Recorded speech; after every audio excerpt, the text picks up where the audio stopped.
ফলে যদি আপনি বাংলাদেশের টিকে থেকে রাজনীতি করতে চান, এটা বিএনপি কেন, যে কোনো রাজনৈতিক দল, আপনাকে গণরায়ের অধীন থাকতে হবে। যখন 2011 সালে আওয়ামী লীগ তত্ত্বাবধায়ক সরকার বাতিল করেছিল, তখন তৎকালীন বিরোধী দল বিএনপি এবং জামায়াত ইসলামী এই দাবিটা জানাচ্ছিল যে না, নির্দলীয় সরকারের অধীনে নির্বাচন করতে হবে। তখন কিন্তু সিভিল সোসাইটি বলেন, সাধারণ নাগরিক সমাজ বলেন, তারা কিন্তু এই ইস্যুটাকে তখন পিক করে নাই, কারণ তারা মনে হয়েছে যে কোট আনকোট মৌলবাদী শক্তি এর ফলে সুবিধা পাবে।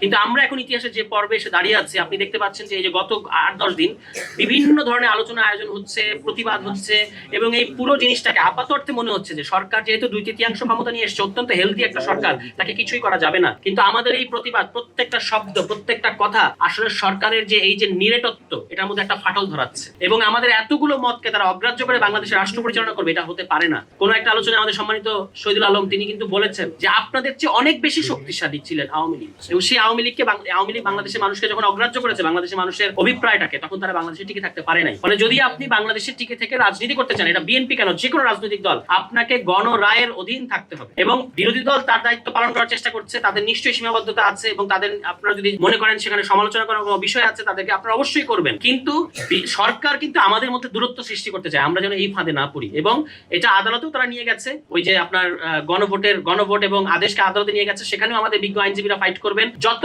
ফ্রন্ট আছে ফাইট করা, লড়াই করা, সেই সমস্ত ফ্রন্টেই আমাদেরকে রাজনৈতিক, আইনি, সংসদের ভেতরে বাইরে, রাজনৈতিক দলের ব্যানারে, রাজনৈতিক দলের বাইরে, এবং আমি মনে করি আমরা যে রাজনৈতিক দল করি, আমাদের প্রতিবাদের চেয়ে আপনাদের প্রতিবাদটা অনেক বেশি স্ট্রং। কারণ আমরা প্রতিবাদ করলে বলে ওরা তো রাজনৈতিক দল করে, সরকারের বিরোধিতা করবে, এটা খুবই স্বাভাবিক। কিন্তু আপনারা যখন বলেন আপনাদের সন্তান হারানোর পরে, আপনাদের পরিবারের সদস্য হারানোর পরে, আপনাদের কথার একটা অন্যরকম ভ্যালু আছে, আপনাদের প্রতিবাদের একটা অন্যরকম ভ্যালু আছে। আপনারা শুধু বলবেন যে আমার সন্তান যে কারণে রক্ত দিয়েছিল, আমি সেটা ফেরত চাই। এই প্রশ্নে আপনারা যদি রাজপথে থাকেন এবং সরকার নানা টালবাহানা করে আপনাদেরকে নানা ধরনের টোপ সৃষ্টি করার চেষ্টা করবে, সেইটাতে আপনারা ফাঁদে না পড়ে যদি যেটা বাংলাদেশের মানুষের জন্য প্রয়োজন সেই ভূমিকাটা রেখে যেতে পারেন, তাহলে বাংলাদেশের মানুষ এবং আগামী প্রজন্ম আপনাদেরকে ব্যাপকভাবে স্মরণ করবে বলে আমি মনে করি।